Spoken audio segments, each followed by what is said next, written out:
Hey everyone, Ariel Adams here with Spending Time. I'm here with David Breton, and we are going to talk about the sort of behind the scenes and recap of the top 10 watches from SIHH 2018. David, we just got back yesterday. How do you feel after the show? I feel strangely energetic for some weird reason. I couldn't tell you why. I'm still buzzing, I guess, after all this. It was an interesting show, kind of a strange year. I think if I could change anything about sort of the audience's understanding of the show is every single time we go to the show is different, meaning there's some different policy, there's new brands, there's new policies, there's new ways of meeting the brands. And so the reason that our coverage is different every single year is because the show itself has different considerations that we have to take into consideration each year. There's different team members we have, there's different resources there's all kinds of different stuff. So it's an interesting thing to cover the show and have a consistent experience for the audience when us going to the show is anything but consistent. Would you agree? Yeah, I would, absolutely. So I want to talk about the watches that we chose for the top 10, and then after that I want to talk about sort of other things that we may have been not included that are, honorary, top watches and things like that. Let's talk about overall some of the themes of SIHH 2010. Everyone wants to know the trends and the themes, have us chat a little bit about, overall where the industry is going. I think one of the most important things to remind people, and this is especially due to some of the comments that people got angry, they're like, oh, you're talking about value propositions and all the watches are still very, very expensive.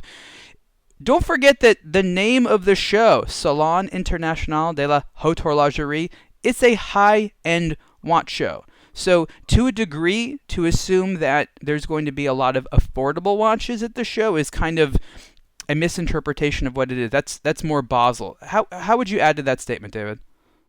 I think part of that is a fair assessment on your end. And what people have to understand is these watches, like when we were talking about value, we are speaking relatively. It's like this IWC that I'm looking at right here, for example, is Portuguese Er 5th anniversary. Some of the IWCs at like $5,000, they're still a ton of money for a lot of people, completely understandably.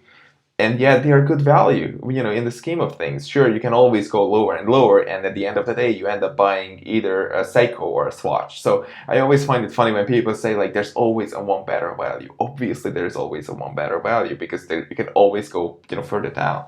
But once you stick to the category and the brand name and all that, whatever, brand recognition, I should have said, then you're pretty much set. And then that's when you start understanding that you're speaking relatively here. Yes, it's true. I mean, last year, we went to the show, and the years before that, it's a struggle to find anything that was even within the sort of $5,000 to $10,000 range. And don't get me wrong, there were good $5,000 to $10,000 watches, but there were also the best watches starting at about $20,000. This year, you could definitely tell that the industry realized that the under $10,000 segment was important, surprise, surprise, yet it's still within the context of a luxury watch and jewelry show. So I understand some of the sentiments by a lot of the audience that doesn't spend that much money on watches and gets a little frustrated at it, but that's sort of not what the show is about. But the good news is that the types of things that we see at SIHH, the focus on the particular technologies used in the movements, the materials, even the designs, end up having an effect on the less expensive watches that come out the next 1 to 2 years. So there's definitely a trickle-down effect that happens. It just takes a little bit of time. So with that said, let's first go over our list of the top 10 watches, and then we'll sort of talk about other ones. The first one here, and these are in no particular order, is the Mont Blanc Timewalker manufacturer chronograph. Why do we feel that this is top 10 worthy? What do we like about this? You tell me. You put that in there. Well, the Timewalker was redesigned last year, and I still actually take issue with the fact this is Timewalker because for me it doesn't feel like what the Timewalker should be. The Timewalker was a modern-looking urban men's watch, which turned into a vintage racing-inspired chronograph, and of course there's a GMT and there's a 3-hand and things like that. So I like this collection. I don't necessarily feel that it has to say Timewalker on there. In fact, part of me feels, and I wrote this in a yet unpublished article, why not just put Minerva on the dial? Doesn't that kind of make a little bit more sense? No, this has nothing to do with Minerva. But Minerva has the racing history, whereas Mont Blanc doesn't necessarily have it, but Mont Blanc owns No, Minerva. but Minerva, but Mont Blanc wants to keep Minerva as their high-end thing. That's their Sure. super high-end. I'm So just once you bring it down into a $4,000 or $5,000 watch, then you're ruining the name. They cannot really do it. I see what you're saying there. It's just not going to work both ways. It cannot be high-end and it cannot be at the same time, on a $5,000 watch. I totally agree. I totally agree. So this watch is attractive looking and has a price just over $5,000. It comes on 3 different strap options. There's 2 leather straps, including the one cool cuff style, aka boon strap, which I really like. That was a alligator one or crocodile, I'm not sure. It has a new in-house movement, which doesn't do anything special, but it has, it's a nice, 3-register chronograph and nice symmetrical layout. The reason we chose it is simply because it's a good-looking watch. It has a lot of the materials and components that people demand today, and it feels like it wasn't so crazy priced. Do you think that a lot of mainstream watch lovers wearing this watch would enjoy it? I think there's a lot to be liked about this watch, and there are a few things that are, that I'm not really particularly fond of. Like, for example, what you mentioned, that it shouldn't be called the Timewalker. It really shouldn't be. I mean, the Timewalker for me had like this intricate looking, what you said, like modern urban type of design, and with the hollowed out lugs and all that kind of stuff. I'm not sure. Does this have a hollowed out lug? I'm not even sure. I think it doesn't. It has semi hollowed out ones, but they definitely didn't make it as much. I think that was like one of the trademarks of the original, and this is just sort of neither here nor there for me. It's vintagey. It's kind of panda. It kind of isn't. It still has a date. I'm not sure. So I mean, there's a difference of opinion here. Yeah. Again, I chose this watch because I feel like it has mainstream appeal. You and I are extremely discriminating watch lovers that like a little tiny thing like the placement of this or the finishing of this will make us like or not like a watch. This for me was a good mainstream watch that a lot of men can buy, and I know that they'll enjoy it, and it has like nerd cred. So that's why I put it on here. To that I can agree 100%. That is absolutely fair. I agree 100%. Let's move on to something completely different. This is the Vacheron Constantin Traditionnel Tourbillon. This one I liked. This is a $100,000 watch. This has a gold version as well as a platinum version, which costs about $30,000 more. I like this one because I feel that it very well defines what you should be looking at in a high-end tourbillon watch. Now, you can get a tourbillon watch for a few grand if it's a Chinese one. So I'll call it the exclusivity of just having a tourbillon has kind of eroded. But you and I know that the difference between a very nice tourbillon and sort of a whatever tourbillon is very different. So here you have the Vacheron Constantin name, the traditional style case and dial that I love. When you see this watch in person, there are certain things that you appreciate, and they all relate to finishing. So for example, the hands. These are some of my favorite hands on the market. Yep. Half of the hand is split. It's the Dauphine style, kind of. It's not a perfect Dauphine. There's a little bit of a difference to it in where the watch, where the hands connect to the dial in the center. There's a little bit of a shape difference, but that doesn't matter. It's facet cut down the middle. Now, most watches that have facet cut hands down the middle means it's a little bent. Both sides are finished the exact same way, but what Vacheron does, and a few other brands like Piaget has it as well, is they finish both of those halves differently. So here you have one side which is satin finished and one side that's polished. It makes it look cool as well as legible. No one really does it better than Vacheron. And then you have this elegant open window for the tourbillon, a hand-finished bridge. It's remarkably nice looking. You're really paying for the finishing and the technique. The movement is decorated on the other side, and it has a peripheral automatic rotor. So it's a relatively thin movement, but it's also automatic. So this combination of design, aesthetics, and practicality say to me that if you want to have an elegant tourbillon, there are a few better options than this. What would you add to that statement? If I'm not mistaken, I will have to look it up. I'm not even sure, but I think it has, like most tourbillons that have a tourbillon exposed in the front, a pretty standard case back. What I see here is just 2 big plates that of course have anglage and they have refined Geneva stripes and all that.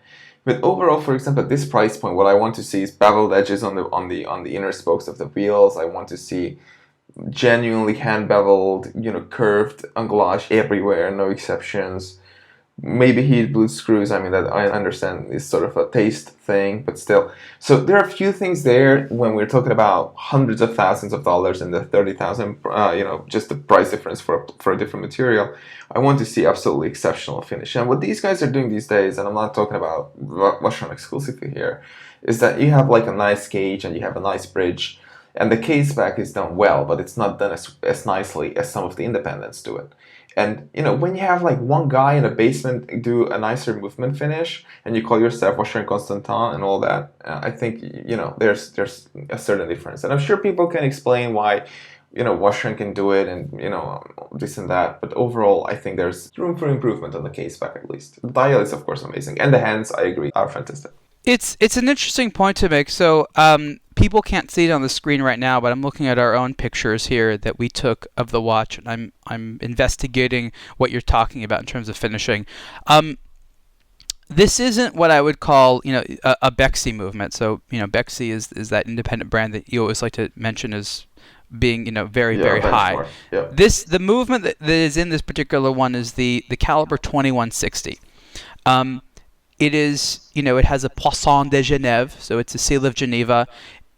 It has traditional finishing. There's a little bit of interesting decoration on the peripheral automatic rotor that's in gold. But it's quite, we have the Côte de Genève stripes, you have the anglage. If you look into the movement, there is definitely a lot of hand finishing. Is it as intense as what you're talking about? Maybe not, but I think that again, you're talking about a consistently good experience. Performance on these is pretty good, so I think that some of the independent tourbillons, they can be very accurate, but it's those movements are made one at a time, right? They oftentimes don't even have interchangeable parts because they're still made one at a time. It's much more of a craftsman experience. To get those things fixed is, well, unpleasant at best.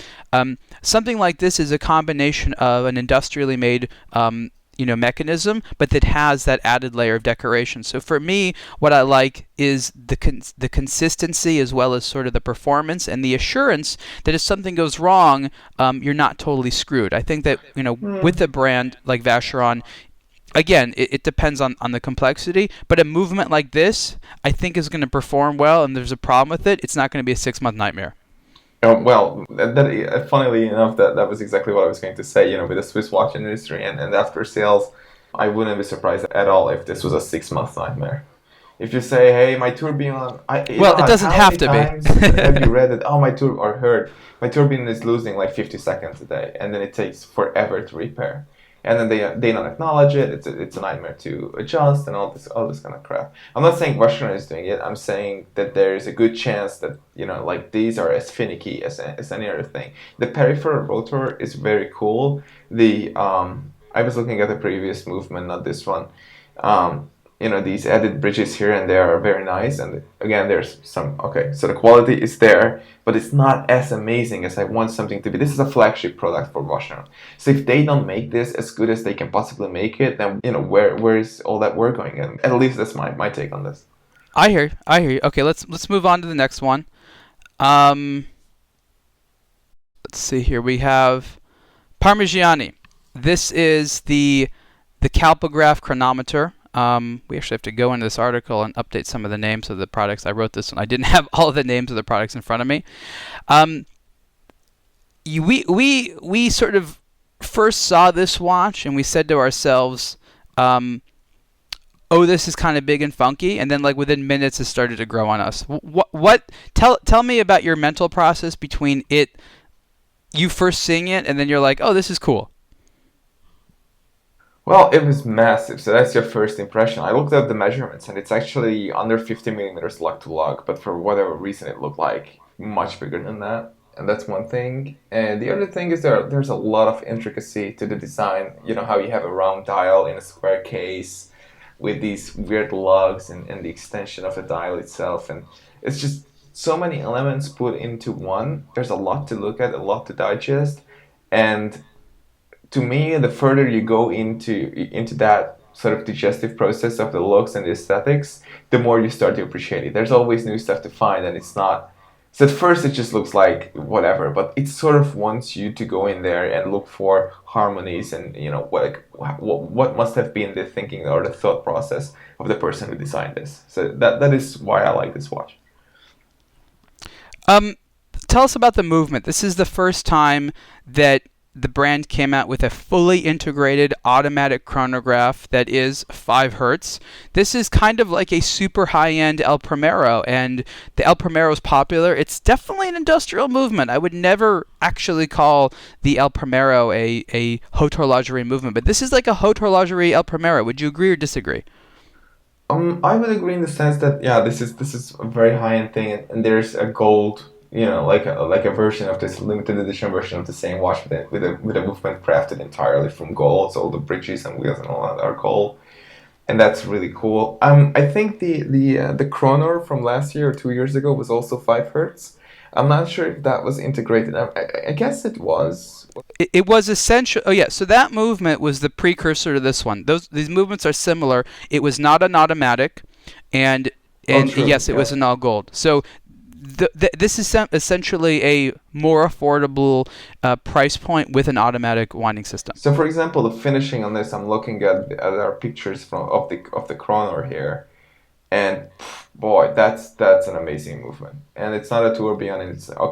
It's a hand-wound chronograph, and usually a hand-wound chronograph is what looks best. I think, in my opinion, those are some of the most beautiful movements ever. When you have a hand-wound chronograph with all the bridges and the column wheel and all that for the chronograph, and just insane levels of skeletonization and all that. So that is like a genuinely nicely finished movement. Does it have the same pull or gravity as a Vacheron? No, but it's still like fantastic.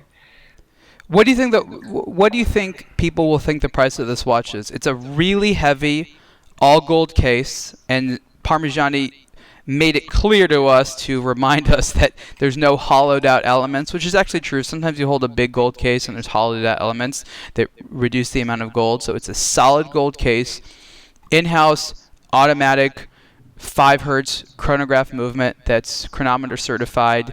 What do you think what do you think the price is, just off the top of your mind? I mean, we kind of know, but what do you think people will think the price is? For solid gold thing with an in-house movement from this brand, I would say 35,000, something like that, I guess. I don't even remember what the price was. What was the price on this? Exactly 35,000. No way. Exactly, like to the number. Like no, like not 35,200, 35,000. Now the Chronor, which is the version of this with the solid gold movement, more decoration, costs $50,000 more. So it's $85,000. This watch is, if you have larger wrists, I don't mean massive wrists, just larger. When David and I put this on, David and I have very similar sized wrists, and the case extends past our wrist appreciably, meaning that it looks a little bit big. We put the watch on Bilal, for example, who has larger wrists, and it looked super awesome on him. So if you have smaller wrists, there is a smaller Kalpa case to focus on, but this one was, I think, good for medium to larger wrists. It's not a round case, it's not a square case, it's a Kalpa case, so it has elegant curves to it. I just think that as a high-end statement watch with sort of like horological appeal, there's really no other option like this. And Parmigiani has been criticized a little bit in the past for having kind of funky, weird designs. This one feels like one of the most consistent, straightforward, not weird dial designs I've probably ever seen. Anything, like Eastern Europe and just Middle East, I expect this to do really well. Not elsewhere, but there, and maybe Miami. I'm not saying Miami is Eastern Europe, but given watch taste and all that, I think that this massive gold watch with like bigger than life looks, I think it's gonna do well in loud places, so to speak. If I'm Next on the list is something that people disagreed with me on a little bit. Here's the thing: when we do these top 10 lists, what I try to remind people is that I'm not looking for like top 10 most innovative, top 10, most exclusive. That's not the point. The point is watches that are combine things that we want to actually wear, things that are a good price, things that will make consumers happy. I focus on overall sense of consumer satisfaction. Now, we have watches in here that, we have the Richard Mille, which is $900,000. But we also have this watch, which is in sort of the $5,000 to $6,000 range. It's the Portuguese Er with the in-house chronograph movement in the 42 millimeter case with a lovely white dial. Is this thing per se innovative? No, it's not innovative. There's nothing essentially new here, but it's about the curation. It's a curation of elements that I look at this and I say to myself, that would be the Portuguese Er for me. I don't own a Portuguese Er, and I haven't found one yet that I really want. The previous cases that got a little bit bigger and were kind of weird just didn't feel Portuguese Er enough to me. And then the outgoing models of this had, essentially 7750s in there, so it didn't really feel exclusive. Here you have a nice dial, no date, it's clean, it's symmetrical. It's a very decent looking Portuguese Er, and it's exactly what I think a lot of people want. So again, people are like, oh, there's nothing really new here. It's technically a limited edition for the 150th anniversary of the brand, so there's not anything exactly there like it. But if I was looking for a Portuguese Er, this would be very high on my list. What do you think? I love this thing. I love this watch. It's legible. It has this crisp, thick, white lacquer dial on it. It's 41 millimeters, so that's a good size. It has this in-house movement, which obviously is going to be like a twist, I believe, on what used to be in there. So it's not one of the super high-end, but nevertheless mass-produced IWC movements. It's a little bit lower end. But then again, I looked it up. It costs $7,150 retail. Oh, 7,000? Yeah, this one. Oh, I was thinking about the Pilot watch. I apologize. The Pilot is more like 5, but this is $7,150. But even for that sort of money, it's a limited edition, which usually never really matters. But this is so spot on in so many different ways that I think it could really work. Blued hands, super legible. I really do genuinely like it. Did you mention legible? And it's legible, yeah. Not a black dial or some other nonsense like that. I like it. Let's move on. Richard Mille, the RM53 Pablo McDonough. First watch ever with automotive safety glass. What did you think about that innovation? If you're going to break this watch, then shame on you. It's like breaking a watch like this is like what Jeremy Clarkson would call kicking a rabbit. It's just not a nice thing. Why would you want to break this? I understand this was made for someone like a professional polo player who wants to know the time for whatever reason on a two-hand, not very legible watch while playing polo. But yeah, I appreciate that it keeps the movement secure, but I like the cables. This cable's way more than the glass on the front of it. Yeah, so this is sort of the epitome of a ridiculous high-end toy.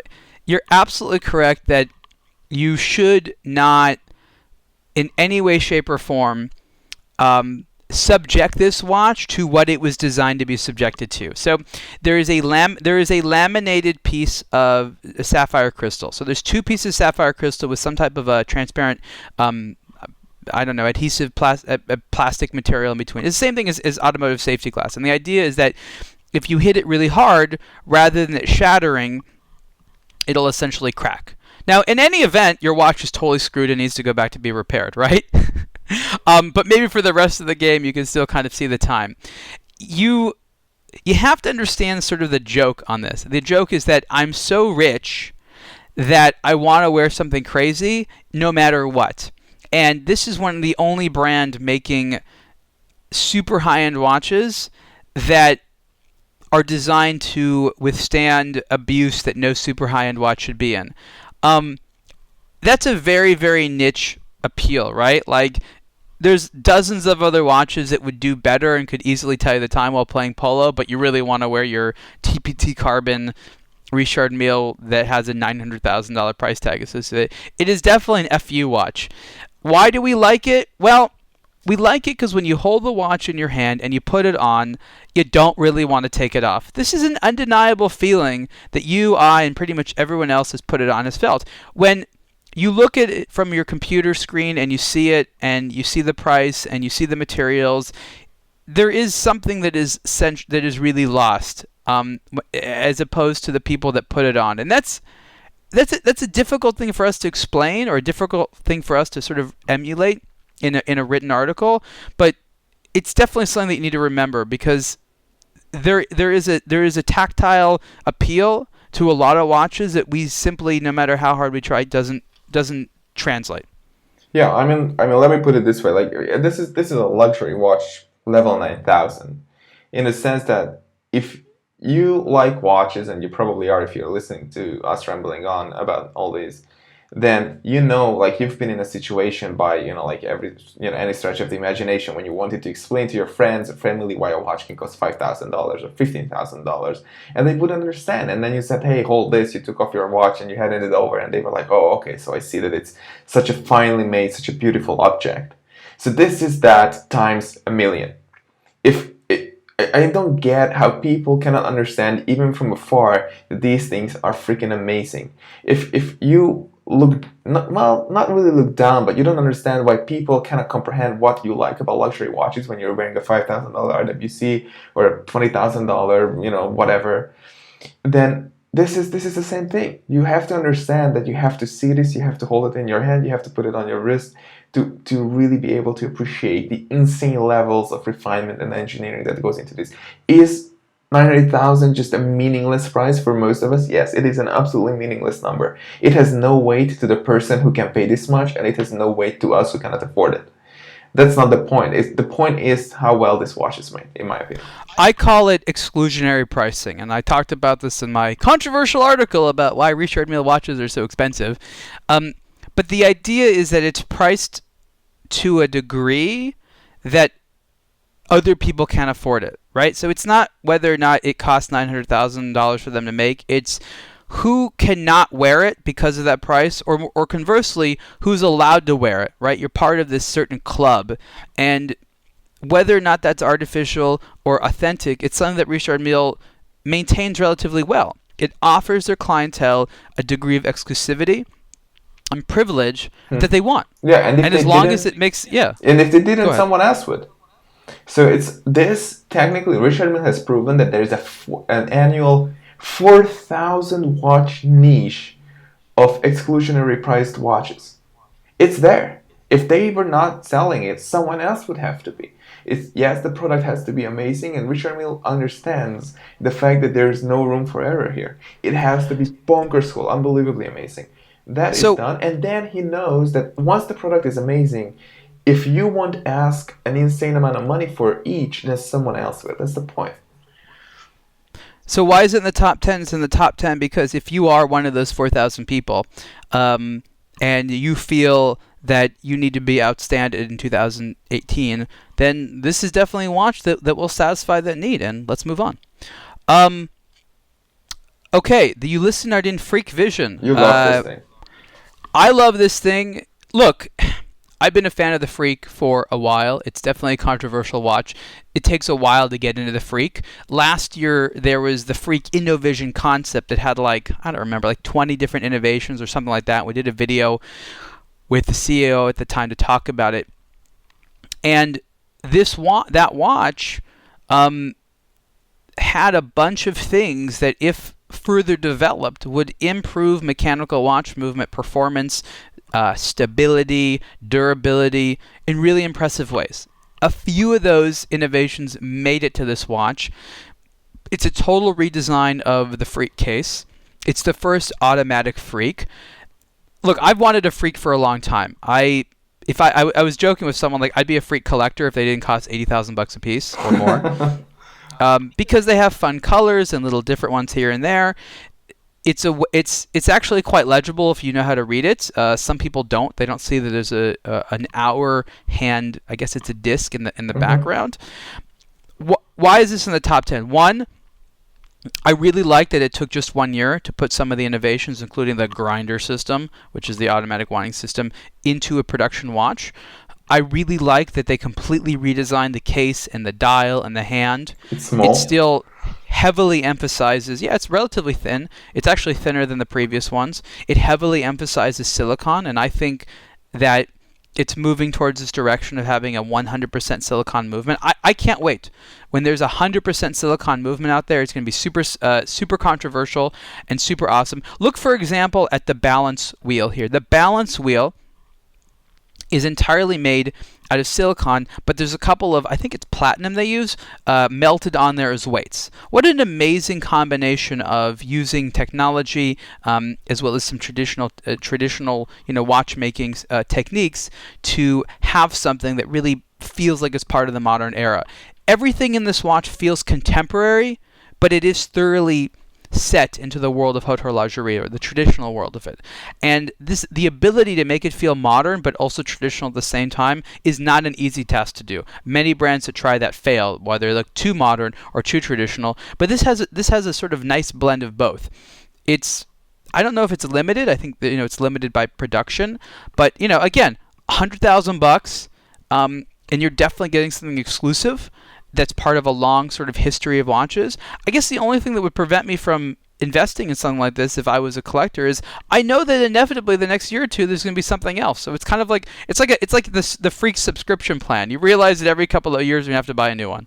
So here's my question for you: this or that watch run? If you had to choose just between the two, we rarely do these kinds of questions, but here I'm curious what you're gonna say. Well, that is a really, really good question.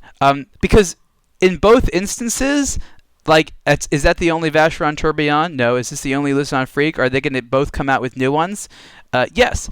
I think conservatively speaking, you're probably better off getting the Vacheron because it probably has a little bit more overall resale value, has a little bit more of the finishing. It's got a gold case versus a very light titanium one.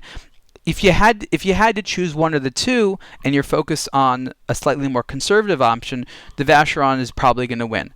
If you have a bunch of gold tourbillon watches in your collection, do you need another one? No. This one has a lot more watch sort of lover appeal. So if you're trying to really impress watch lovers, you're going to get a little bit further with the Luzon Freak. If you're trying to impress general luxury lovers, then the Vacheron's probably going to be the one that wins. I find it interesting that you mentioned a lot of things, but none of them are about how you feel about it. Resale value is for somebody else when you're trying to sell it, what other people think about it. The Russian is for traditional people, like how you're going to impress them, or this one is how you're... And this is funny, like when I look at these things, I think about how it would make me feel.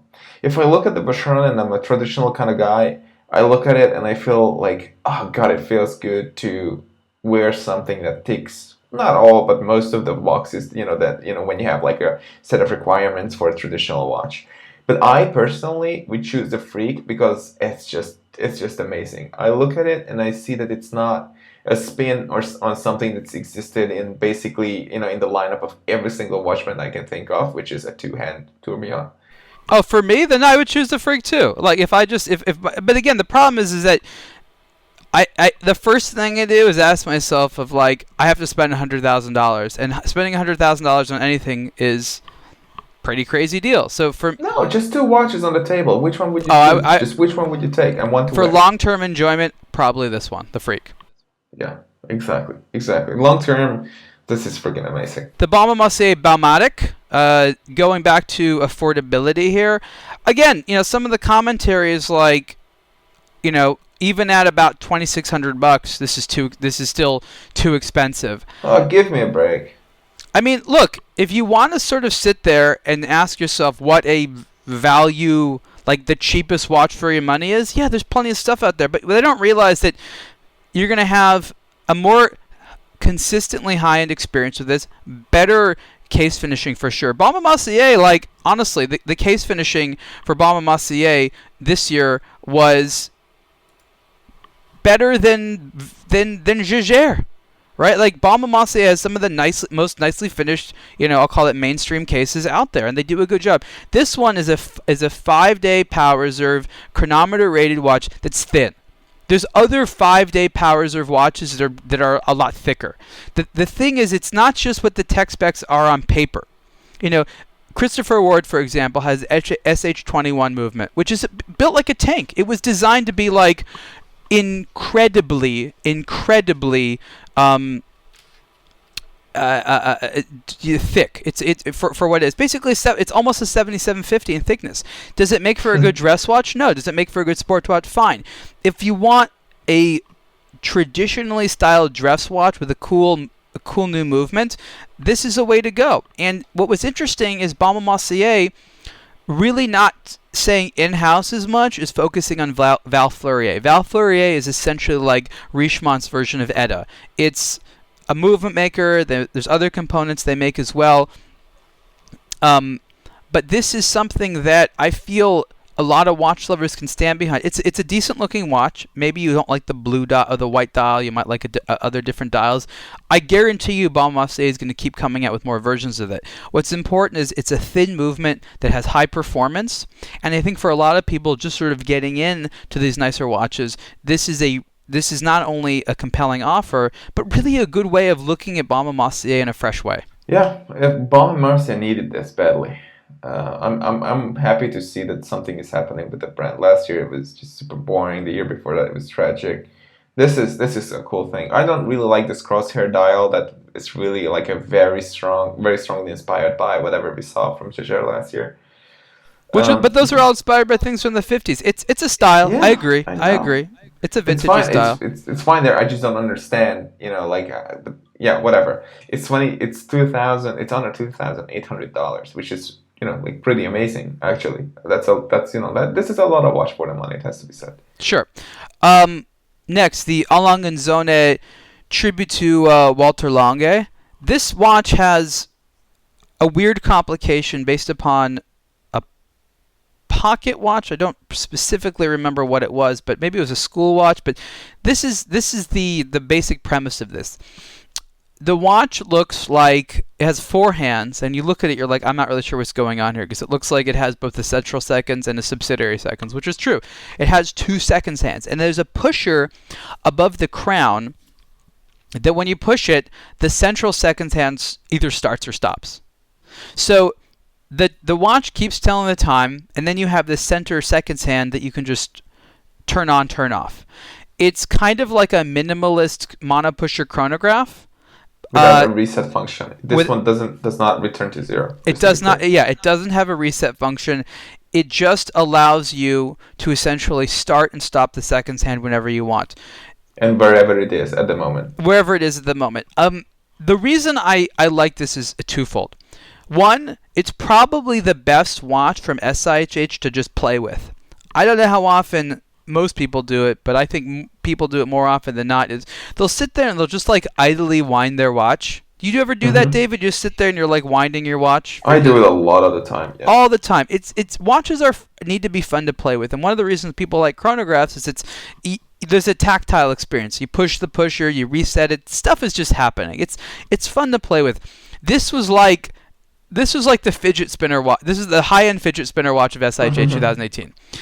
It's actually very complicated to make. I spoke to Mr. Schmidt, who's the CEO of A. Lange & Söhne, about this, and he was saying it's a limited edition because it's just a pain in the ass to make. This thing is almost as complicated as putting together a split-second chronograph. When you look at the movement, you definitely see something that looks a little bit different. It doesn't look like every other watch out there because there's new features. So technically speaking, it's different and it's rare and it's exclusive. And then from the tactile experience, it's just fun to play with. So you have a nice 1815 style dial with this complication that doesn't really exist anywhere else or is very uncommon. So there's real exclusivity and it's fun to play with. And again, if you want to get a watch like this, yeah, you can just get the one that just tells the time or the annual calendar, but everyone sells watches that just sell the time or have annual or perpetual calendars. This is more playful, and there's a story behind it, and that's why I like it. Yeah, that's all fair.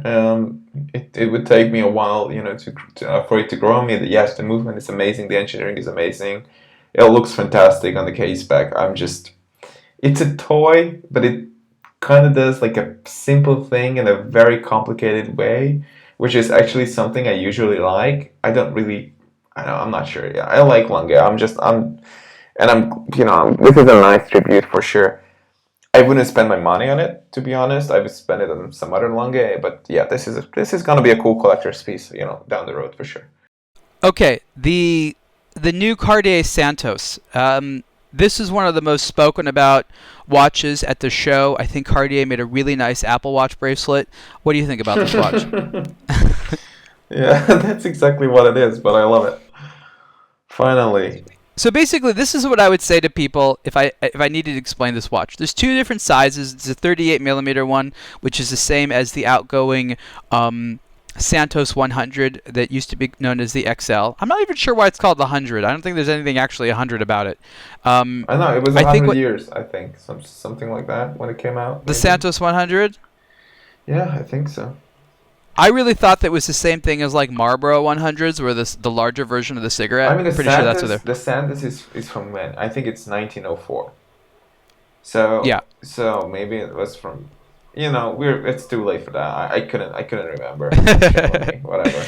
The Santos is probably one of my favorite men's watches from Cartier, and it had not been discontinued or anything like that, but the version on the bracelet was discontinued, I think at least 5 years ago. So if you wanted to get the Cartier Santos for men, you only had the strap option. So I guess one of the biggest news is the return of the bracelet. The other big news is that it's relatively thin with a slightly redesigned case. That it has an in-house movement honestly doesn't really matter to me. Like, I guess it's cool, but when it's just a three-hand automatic, if it's an ETA or an in-house one, the performance is basically the same. There's no display case back, at least not that I recall, so you don't really see anything different. What I would have liked, and the smaller version of this doesn't have the date, but the larger version does have the date. And the Santos 100 that it replaces did not have the date. I guess one of the only things I would have changed about this is the availability of the date, but that's a tiny nuance. What? Availability or what was that? So you like the date on it or you don't? I know that from a marketing standpoint, watches that have the date tend to sell well in a retail environment. So I know why it has the date, but I feel like maybe in the future there should be a nerdier version without the date. I don't like Cartier watches with dates, to be honest. I've been thinking about getting myself a tank, just something very basic in gold. And they have two options. One is about $5,000 in gold, actually, with a quartz movement. And the other is about $9,500 with an automatic movement and a ever so slightly larger case. And the automatic has a date at 3, and the quartz does not have it. And it just, the Cartier dial all by itself with these Roman numerals and everything, it's just begging for balance and contrast. And you just slap a date on there. I'm going to say this, and this is quite hilarious coming out of SIHH, but I'm going to say dates are not luxury. And we hear this all the time, like, this is not luxury. That are not like. Dates are not luxury. You don't need a freaking date on a luxury watch, in my opinion, at least. So yeah, the smaller version, I'm looking at the smaller version right now, which I actually inherently liked more than the larger one. That does not have the date, and it just looks way better for it. Way better. The proportions of the smaller one are nice, but unless you're the right type of guy, I'm concerned it might look too small on for most of the time. I mean, the bigger one's only 38. Now, it is a square watch, so it fits larger, but this was never supposed to be a big watch. But now the Cartier Santos 38 is more dressy than it's ever been before, because it was a quite thick case before, and it was kind of burly and sporty. They've returned it to being a dress watch. The bezel used to be perfectly square, and now it has these lips or flanges on the top of the bottom. I don't know that I'm a big fan of it. I guess it kind of grows on me. It's not the end of the world. Now let's talk about the bracelet. The bracelet has two features that are new. The bracelet's pretty thin and it's nice. One is it has a system where it easily comes on and off the case. These types of features are increasingly common, where you can take, you don't need to have tools to take the bracelet or strap on or off. I wouldn't call them novel, and everyone does it differently. That's the funny thing. There seems to be no consistency, and everyone, when they come out with one, they pretend like they pretend like they invented it the first time. But it's nice and it works well. And again, the idea is so that you can take it off and put on straps easily. My problem there is I don't know how often you're going to do that. I'm still not the person who probably is ideal for these, because when I have a watch on a bracelet, I don't really want to take it off the bracelet all the time. I'm not thinking that way. But it's a nice feature to have in there. Second has to do with adjusting the size of it. And this is actually quite interesting when it comes to Cartier's long-term strategy when it comes to selling watches. Now, The bracelet on the new Santos has a little system, again, extremely similar to the Apple Watch, where you press a little button, the pin comes out, and you can resize it easily without tools. Now, why would Cartier do this? Why would they invest in having this? Well, sure, there is this element where they want to appear to be kind of in line with the times and, copying a very popular thing like the Apple Watch bracelet, I guess is a nice way to do it. Cartier's probably pissed to say we're copying it, but you can't deny that it's extremely similar, not only in the way it looks and the way it's constructed, but the way it operates. Second, and this is more important, is it used to be that when you bought a watch, the brand expected the retailer to do the sizing for you. And these days, people are buying watches online, remotely, whatever, and they're not there with the retailer to size it. And so Cartier's strategy is to make sure that the experience is as good as possible with you alone, meaning you can buy the watch and size it yourself, and you don't necessarily have to feel like you need to go on somewhere. And the question is, what's better or worse? Getting a watch in the mail that you have to then take in somewhere to wear, or being able to size it yourself? I guess it's a different opinion on what's better or worse, but I can see how Cartier wants to make sure that people have a positive experience while buying directly from them and never having to speak to a person. Do you know what I mean? Yeah, I don't see how being able to size it yourself could be a bad thing. It's a good thing. What is, this is fascinating. I honestly have not thought about this online thing, but it makes perfect sense. What I miss still is a micro adjust in the clasp. I think every single high-end watch, especially when you redesign a bracelet altogether, it should have a micro adjust. It's just, there are so many different solutions. Citizen has an amazing solution. Freaking Zodiac has a cool solution to it. And then here you have a Cartier with like this over-engineered, a bracelet removal thing and pin removal thing, and then you wear it on a hot day, and then you're like, oh, okay, I have to take off my $10,000 watch now and fiddle around with the pins and try not lose it, and then it's too large of a thing. It should have in some way or shape or form, in my opinion, a self-adjusting bracelet. Period. Everything, every single watch should have it, and because it just makes it so much more comfortable. And once you have a watch with a self-adjusting or even just a buckle that allows you to micro adjust, you never really want to go back, at least in my experience. Moving on. Hyt H2o. This is essentially a merger of the Hyt H2 and the H0, which they call the H2o, which is ironically fitting for a brand, which are the hydromechanical horologists. Yeah. We saw prototypes of these, we wore them. This was essentially the brainchild of the designer who we once really liked from Victorinox Swiss Army. He's no longer at Victorinox Swiss Army. Now he works full-time for Hyt, which is an interesting move. I think he'll be a lot happier there. Normally I wouldn't include a watch on the list. It was simply a merger of two different products, but this one felt very, very cool and was a great wearing experience. It's a really cool movement that is produced by them by APRP, which is Renault and Poppy, which is probably one of the best high-end movement makers that makes just exceptional cool stuff. It has the liquid time telling system. The new sort of H0 case has been slightly modified. It's a little bit more tapered, which I like. It's just an awesome viewing experience, and I think it's exactly what Hyt needed, because it's something you can wear every day. It looks freaking awesome. It's very legible, and it's nothing you can get, and no one has anything else like it. What would you add? I would add that there are some neat details here that I don't think too many other Hyts, or I guess none of them had.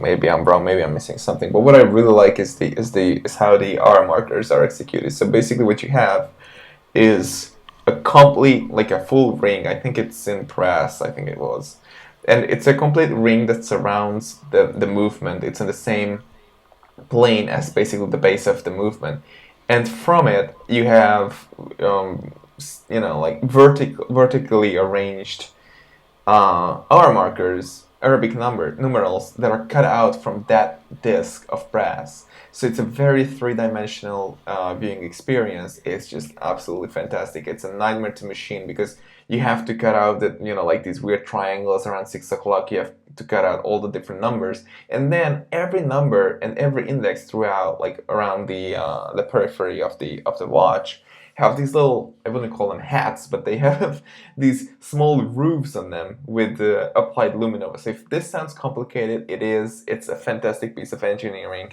that surrounds an even more amazing movement. And it's very variable. Finally, it's not like half a meter wide and it's heavy. This is something you can technically wear every day, and for that I love it even more. Okay. What was the price on this? It was like, I think, This is about 6 figures, right? No, this was actually, that's a good point. I don't remember a price. This was about, it was definitely, it was either, how much was it? Yeah, it was definitely in the around 100,000, maybe a little bit less, probably a little bit more. We'll get back to you on that. Okay, so those are the top 10 watches that we have in this. Now, you disagree with some of my choices. That's cool. There was a lot of other cool watches there. Some of the Audemars Piguet watches, such as the RD2 with a very thin perpetual calendar. That was very cool. I liked a lot of the other stuff that we saw, so this wasn't like the only watches I liked, but let's talk about some of the others that you feel, if we had to make this list longer, what else could have gone in? Probably one of my favorites from the fair is the Piaget Altiplano, which you unfortunately didn't see. You were at some other meeting, or some, I don't know what. Yeah, you certainly was somewhere, you were somewhere else. So this is basically, I think, about 40 millimeters wide, and it's a rose gold case, which I'm not usually a fan of, but here it looks amazing. And the point is, this has the time indication and a subdial by 8 o'clock, and the flying tourbillon at 2 o'clock, and in between the two, well, basically the entire dial, is a marquetry from malachite stone, which is a green stone, and it has this spiral, or I guess you could technically say it's a whirlwind kind of pattern, cut from different pieces of the stone. So it's a geometric pattern in the stone itself, and then how the stone is cut and then rearranged on the dial. So it's a super high-end looking thing. It's lovely. It's unique. It's genuinely Piaget, actually, because Piaget has an extensive experience and history with these marquetry stone dials. It's done by one guy, actually. It's funny that Piaget takes credit for it, but actually there's just one person who can make these dials, and for that reason, it's just unfreaking believable. I think it's 113,000. So it's super expensive. But if I was just mighty rich and I had all the money in the world and I was looking for a watch that is very comfortable, that has fine watchmaking elements in it, then this definitely would be the one that I would go for, 100%. The Piaget? Yeah, the Piaget. I would love to wear this thing. Even without the tourbillon, I don't care much to the tourbillon, and I finally had the chance to look at my macro images. And to be honest, the tourbillon is, far from amazing, far from it. But the dial is just amazing. And then there was another version with your favorite stone, lapis lazuli, which has an amazing name. Lapis lazuli. That's exactly what it is. And it's this blue dial in the similar pattern. It was just this ocean blue dial with a case. I think it was white gold case packed with diamonds all over it. Wow, it was really fantastic. There was a lot of cool diamond watches, I gotta say. The Longate triple split was very cool. The Grubel Force, long complicated name with the earth on the dial, that was beautiful and was lovely to look at. I liked, Hermes had the Carré H, which was a great mainstream watch. I think it was about $7,000. Very cool looking. I even liked Ralph Lauren. They had a square watch that I thought was attractive for about $5,000. That was, if there's something about the Santos you don't quite like, that one's a great option. It's actually less expensive. Doesn't have an in-house movement, but again, most people don't care. I'm trying to think what else. There was... IWC had some decent stuff. You really liked that annual calendar. There was a white-dialed limited edition pilot watch that I thought was really, really pretty. The Portuguese Er, I think, was just slightly more mainstream appeal, but really cool. There was the Ferdinand Berthaud that we all really, really liked. Yeah. I mean, if you're a watch guy, I really genuinely hope that you get the chance to check one of these out in person. So if you have like somewhere like a Salon QP or Basel or some other place where you get to go and you get to check it out, and there are like 10 retailers in the world who carry the brand, but it's still like a good idea to go and check it out. Finishing is amazing. It's over $200,000, but you have so many different things in there. It's they kind of like ask themselves like, what are the top things from a movement construction standpoint? I'm not talking about complications. I'm talking about movement construction standpoint, like a fusee and chain. Like those are extremely rare, and they just threw it in there. The funny thing is, I actually think I cannot read the guy's mind, but I know I interviewed him 2 or 3, I think it was already 3 years ago. Carl Friedrich Schäufele, who's the head of Chopard, and he's also, this is basically his project, Ferdinand Berthoud. He liked the guy's work. I mean, Ferdinand Berthoud was a chronometer manufacturer from like 200 years ago. I'm not good with dates, but it's like, like a guy with an extensive history that for whatever reason remained undiscovered. And he was just fond of his work, and of course he bought some of his pocket watches and marine chronometers. And so he started researching this. And what I think I see when I look at a Ferdinand Berthoud watch is that this is unbelievably complicated, but this is a piece of work that comes together when you think about something a lot. And that sounds weird, but it's not something that was designed to tick some of the boxes or to appeal to anyone. This is the result of a person's work who is really very fond of somebody else's work, researches it extensively, and wants to create an expression, a modern expression of what that person's work means to him, if that makes sense.